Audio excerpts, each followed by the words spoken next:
ఓం నమః శివాయ. ఓం నమో నారాయణాయ. ఓం స్వర్ణాకర్షణ కాళభైరవాయ నమో నమః. ఓం కాళకాళాయ విద్మహే కాళాతీతాయ ధీమహి తన్నో శ్రీ స్వర్ణాకర్షణ కాళభైరవ ప్రచోదయాత్. హరి ఓం. మా ఛానల్కి స్వాగతం. చూస్తున్న వీక్షకులకు ప్రేక్షకులకు ప్రియ కాళభైరవ భగవద్బంధులకి స్వాగతం పలుకుతూ మమ్మల్ని ఎంతగానో ఆదరిస్తూ ఉండబడినటువంటి ప్రియ సోదర సోదరీమణులకు అందరికీ కూడా నూతన ఆంగ్ల సంవత్సర శుభాకాంక్షలు. 2025 సంవత్సరానికి స్వాగతం పలుకుతూ ఈ 2025 సంవత్సరంలో అందరికీ శుభం జయం లాభం జరగాలని కోరుకుంటూ అందరిపైనను నరదృష్టి నివారణ అదృష్టాన్ని కలిగించేటువంటి కాళభైరవ స్వామికి ఆశీర్వాదాలను కోరుకుందాం. అలాగనే 2025 1-1-2-4-6 అనేటువంటి పరిస్థితుల ప్రకారంగా పూర్తిగా కలిపినట్లయితే 5-4-9 అవ్వడం వలన విశేషమైన పూర్ణ సంఖ్య అంటారు. 2025ని పూర్ణ సంఖ్య అంటారు. తారీఖును నెలను కలిపినట్లయితే 11 సంఖ్య మంచి లాభ సంఖ్య రాబోతుంది. కనుక ప్రభుత్వ ఉద్యోగ ప్రయత్నం చేసేవారికి ప్రభుత్వ ఉద్యోగంలో ఉండబడినటువంటి వారందరికీ చాలా శుభ పరిణామము అని గమనించగలగాలి. అలాగనే మనకు ఈ 2025 సంవత్సరము బుధవారం రోజు ప్రారంభమవడం ఉత్తరాషాఢ నక్షత్రం అవ్వడం వలన విపరీతమైన రాజయోగం అందరికీ కలిసి వస్తుంది అని చెప్పగలగాలి. అలాగా 9 సంఖ్య పూర్ణ సంఖ్య అవడం వల్ల అనేక మందికి లక్కీ నెంబర్ కూడా 9 సంఖ్య. కొన్ని కోట్ల మంది ఎదురు చూస్తున్న వారందరికీ అదృష్టవంతులు కాబోతున్నటువంటి సంవత్సరం ఇది అని చెప్పి కూడా మీరు గమనించాలి. కనుక ఈ 2025 సంవత్సరంలో ప్రారంభ కాలంలో ద్వాదశ రాశుల్లో గ్రహ గమనాల్ని ఒకసారి వీక్షింపచేద్దాం. వృషభ రాశిలో దేవగురు బృహస్పతి సంచార స్థితి, మిథున రాశిలో విశేషమైనటువంటి మనకు కన్య రాశిలో కుజ భగవానుడు సంచార స్థితి, అలాగనే కన్య రాశిలో కేతు సంచార స్థితి, ధనుసు రాశిలో బుధాదిత్య రాజయోగం రవి బుధ సంచార స్థితి ఉండడం, అలాగనే కుంభరాశిలో శుక్రుడు మరియు శని సంచార స్థితి, మీనరాశిలో రాహు సంచార స్థితితో నూతన ఆంగ్ల సంవత్సర ప్రారంభ కాలంలో గ్రహ గమనాలు ఈ విధంగా ఉన్నాయి.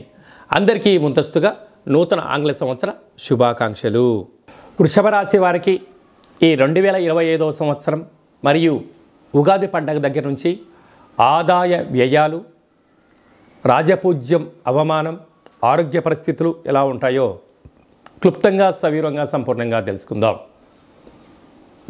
వృషభ రాశిలో ఏ నక్షత్రాలు వస్తాయనగా కృతికా నక్షత్రంలోని 2, 3, 4 పాదాలు, రోహిణీ నక్షత్రంలోని 4 పాదాలు, మృగశిరా నక్షత్రంలోని 1, 2 పాదములు కలిపితే వృషభ రాశి.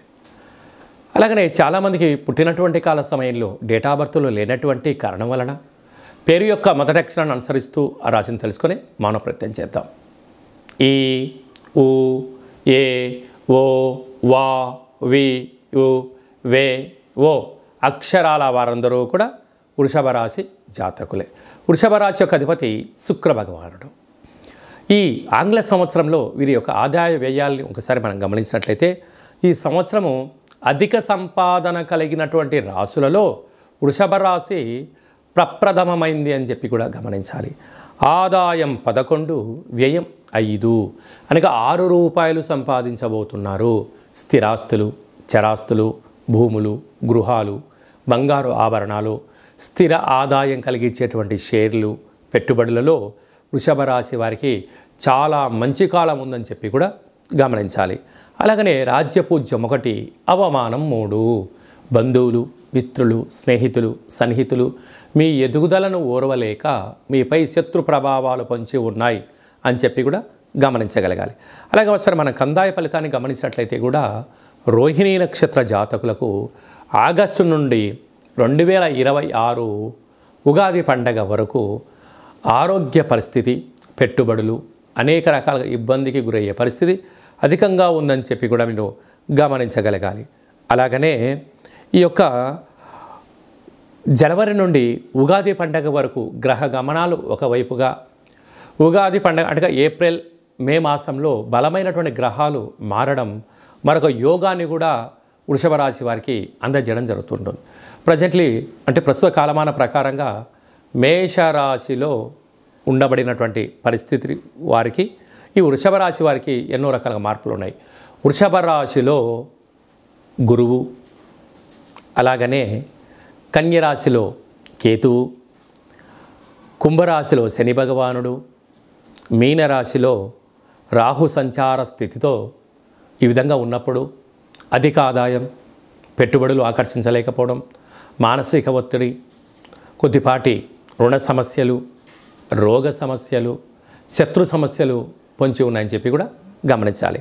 అలాగనే ఈ సంవత్సరము అంటే మనకు ఉగాది పండుగ నుంచి గ్రహ గమనాలలో రసాధిపతి శుక్ర భగవానుడు, అనగా అంటే రసాలతో కూడుకున్నటువంటి అంటే తేనె వ్యాపారాలు కానీ, లిక్విడ్స్ కానీ, ఫర్టిలైజర్సు, పెస్టిసైడ్సు, పెట్రోల్సు, అనేక రకాలమైన వ్యాపార ఉత్పత్తులు, హోటల్ వ్యాపారాలు, నీటితో కూడుకున్న వాటన్నింటికి కూడా వీడికి చాలా మంచి కాలము అని చెప్పి కూడా గమనించాలి.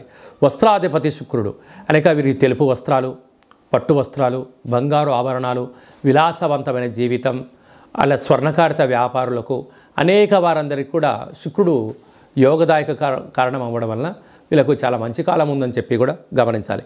సర్పాధిపతి కూడా శుక్ర భగవాన్ అవ్వడం వలన వీలైనంత వరకు ఈ జంతురాజులతో అంటే పక్షిరాజాలతో కానీ, సర్పరాజాలతో కానీ వీలైనంత వరకు దూరంగా ఉండడం ఉత్తమోత్తంగా భావించగాలి.